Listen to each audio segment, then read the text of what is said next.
Hey y'all, it's Dr. Shamanda. Welcome back to my channel where we talk about all things mental health, personal finance, and overall strategies to live your best life. All right, y'all, so it is almost the end of the week and I am motivated and excited and just determined, okay? So I want to talk to you guys about this topic of how bad do you want freedom? How much do you really want it? I see a lot of people talking about wanting freedom, wanting time freedom, wanting financial freedom, wanting to live their best life and just be able to just enjoy life fully without having to be burdened by certain things in life, and or just constantly working for money or just trying to just make ends meet, essentially, because even if they're working, a lot of times people are finding it that that's not enough. They're still not able to enjoy their lives. They're working just to pay bills. They're basically working just to survive. So my question is, how bad do you want it? So I want to talk in this video about some of the sacrifices that you might have to make.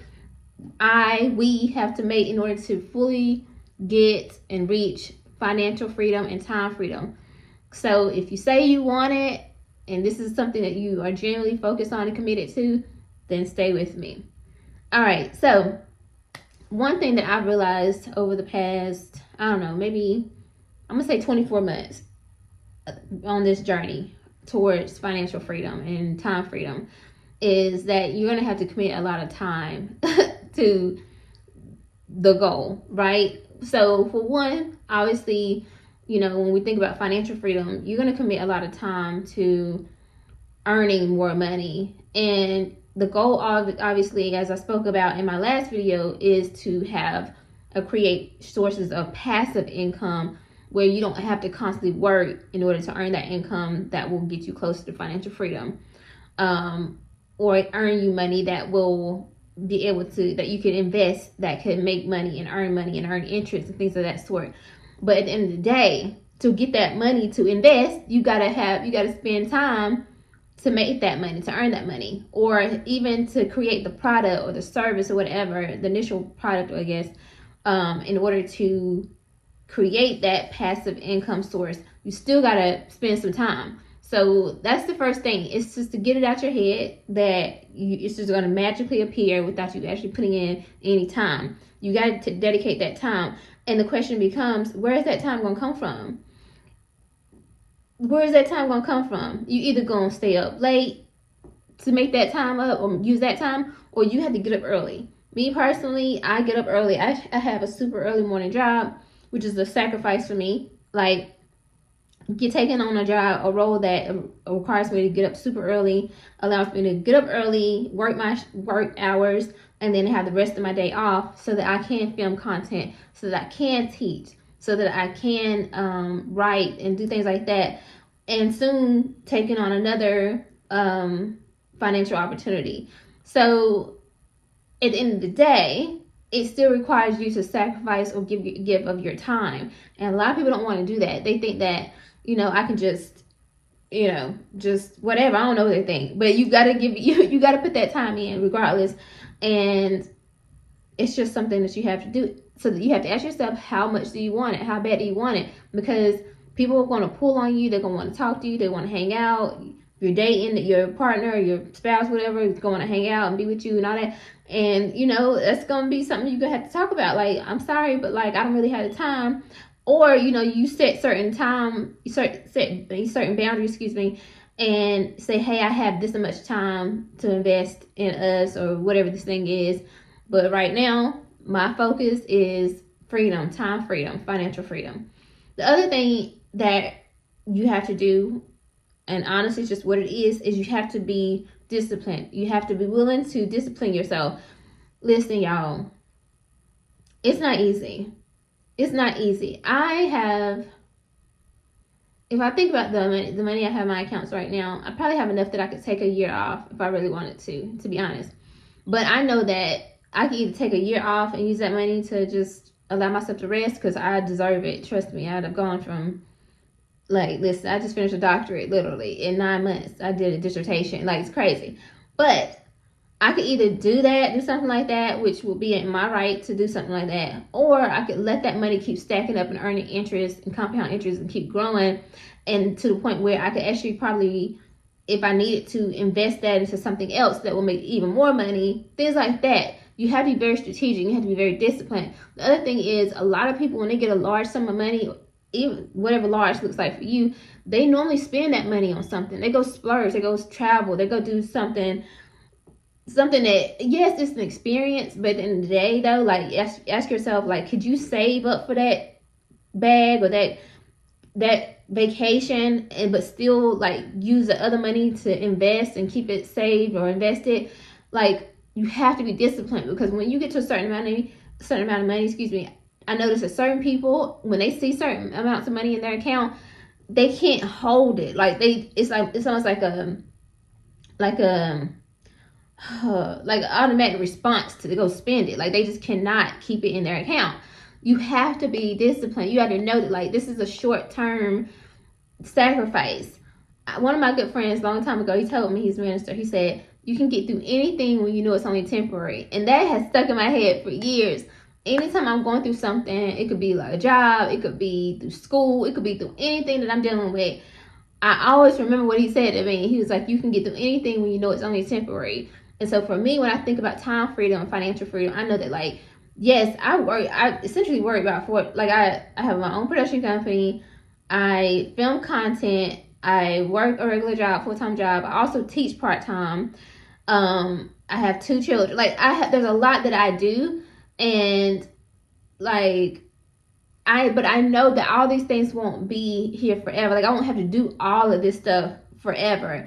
But there's a period of time where you gotta be focused and disciplined and know that, like, this is gonna pay off. This sacrifice of my time and effort and energy and dedication is gonna pay off. It's an investment.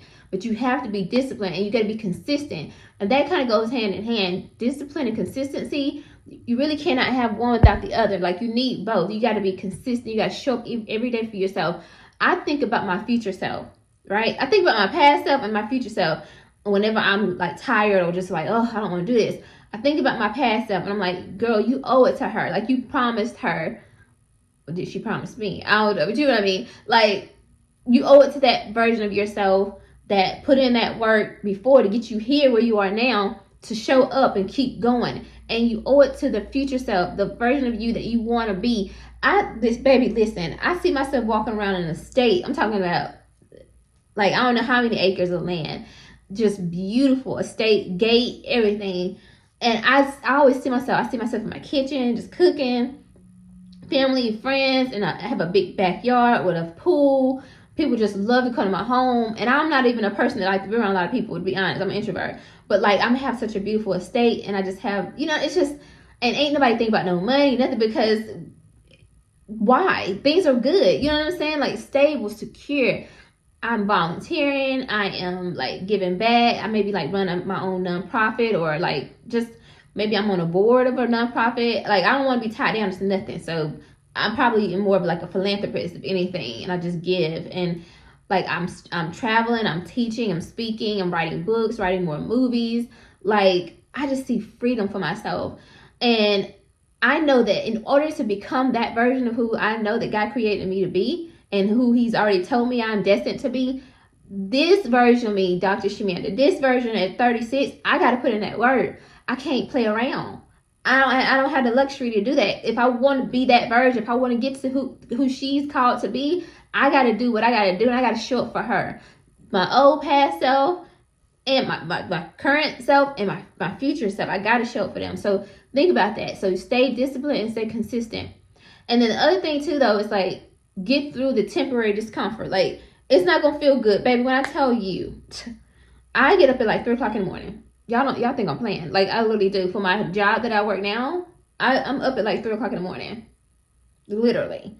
And I have to go to bed early in order to, like, be able to get up in the morning to actually be awake and perform. And then when I get home, I normally film a video, and then I go to the gym, spend time with my kids. When I come home, we, like, watch a movie or show or something like that. And then some days I'm teaching. Y'all know how this thing gets. Some days I'm teaching. So, like, it's not always the most comfortable thing, because sometimes I just be like, God, I just want to come home and go to sleep. Like, really. Or if I take a day off, I might still have to teach that night. So it's not really a full day off or whatever. So I try to, like, schedule, in a way that doesn't happen all the time. But at the end of the day, it's temporary discomfort, because it doesn't always feel good to do those things, because it's like, you know what, I have the option. I be thinking about it back in my head. I have the option to not do none of this, because at the end of the day, what am I doing it for? Like, I have to remind myself of what I'm doing it for, because at the end of the day, like, I don't need to work multiple jobs. I don't need multiple streams of income. I have my full-time job pays exactly what I need, right? In order to survive and take care of my living expenses. Everything else extra that I do goes toward paying off debt. So I have to, like, remind myself, like, okay, this is what you're doing this for. This is what you're doing this for, which is another reason why I created my YouTube channel, because not only am I helping you guys, but I'm also holding myself accountable, because I've started on this journey and I was like, I'm gonna pay this off and this off and this off, and I don't want to let y'all down. And I know you're watching to see if I'm going to do it, right? And so it's like, okay, because at any moment I could just be like, I'm good. I'm just gonna stick to my one job. I'm not gonna be doing none of the extra stuff no more. I don't care. Like, I'll pay that off. Just pay my regular minimum payments. I don't need to do this. Is not like a necessity. Like, I don't have to. Like, I can afford to make just my regular payments on everything. But I work extra and take on multiple roles so that I can pay extra and pay these things off faster, so that I can max out my investment accounts, so that I can put money in my savings accounts. You know what I'm saying? And so at the end of the day, it's about getting comfortable with that temporary discomfort. It won't be forever. It's not forever. But the question is, how much do you want to be financially free? How much do you want your time back? You know what I'm saying? Not to say that you want to quit your job or you want to retire and all that stuff. It ain't even about that. It's about, like, having the option. For me, being 40 and work optional is, like, not even a question. Like, I have to. Like, I just want to be, I want that to be my reality. I want that to be my life. Like, where I can just, if I want to work part-time, I can. If I don't have to. I have money in my savings. I have money invested. I just want to, you know what I'm saying? Like, that to me is goals. But I know that I got to get through this temporary discomfort.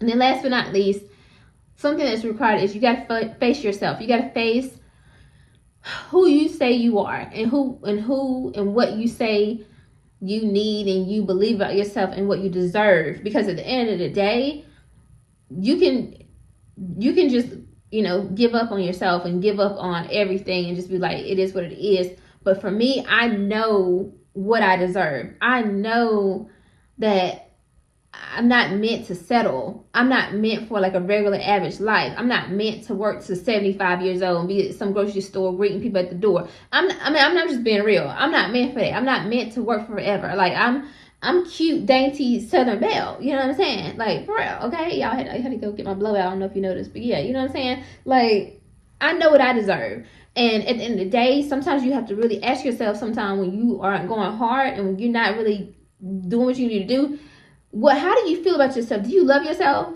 Do you love yourself enough to show up for yourself? Ask yourself, if a friend called you and was like, hey, I need you right now, or I need you to volunteer and help me move or whatever, would you show up for your friend? Okay, well, show up for yourself too, okay? Show up and do that extra side gig, or run those orders, that DoorDash, whatever, and make that extra $200 a day. Like, show up for yourself the way you show up for your friend or your family member. So if you aren't able to do that, you need to really sit and ask yourself, how do I feel about myself? How deserving do I think I am? Why do I feel like I want to wait for some magical thing to happen or somebody to just show up and save me? Do I think those things in general? Like, face yourself, ask yourself, journal. I do a lot of reflecting. I have my journal right here. I don't play no games. Like, listen, I have to work through some of those limiting beliefs of, like, oh, I don't know, this is really going to happen, or am I enough? Imposter syndrome. I told y'all, we talked about this in another video, working through those things. I'm not going to let nothing get in the way, because I know what God has called me to do, and I know the life that I deserve. And I started from the bottom, baby, and I'm here, but I haven't even reached my prime or my peak. And I'm excited about the woman that I'm going to become. And any version of that doesn't align with who I'm becoming, I got to get rid of that. So you got to face yourself. Like, trust and believe that you are deserving of great things, and that God, your higher power, however you want to think about it, wants nothing but greatness for you, literally. And he's going to give you every tool and resource available to you. You just got to take them and use them. Literally, it's that simple. All right, y'all. I hope that helps because, baby, I needed that. I got to constantly remind myself, so I thought I'd share it with y'all. And probably going to watch this video back myself plenty of times. And feel free to rewatch it anytime you need like a little coaching session or like somebody in your face telling you get up and go do that, what you said you're going to do and show up for yourself. Rewatch this every time you need it, okay? Seriously. Anyway, y'all, like this video, comment, subscribe, share this with somebody who needs it, and I'll see you guys next time. Bye.